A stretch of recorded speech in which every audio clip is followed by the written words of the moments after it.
দর্শক, আজকে আমরা দাঁড়িয়েছি সিরাজগঞ্জের এনায়েতপুর কেজির মোড়ে।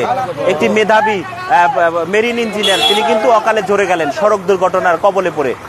সড়ক দুর্ঘটনা আমি এখানে যেখানে দাঁড়িয়েছি কেজির মোড় এলাকাতে, অর্থাৎ দেখতে পাচ্ছেন মানুষের ভিড়। এখানে কিন্তু কিছুক্ষণ আগে সড়ক দুর্ঘটনার কবলে পড়ে একটি উদীয়মান যে প্রকৌশলী মেরিন ইঞ্জিনিয়ার তিনি কিন্তু অকালেই ঝরে গেলেন।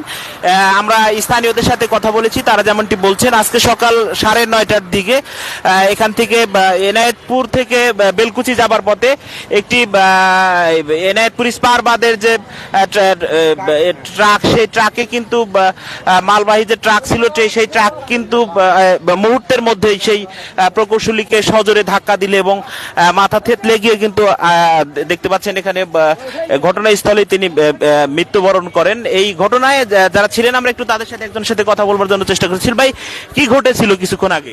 এই মনে করেন যে 9:13-তে ঘটনা।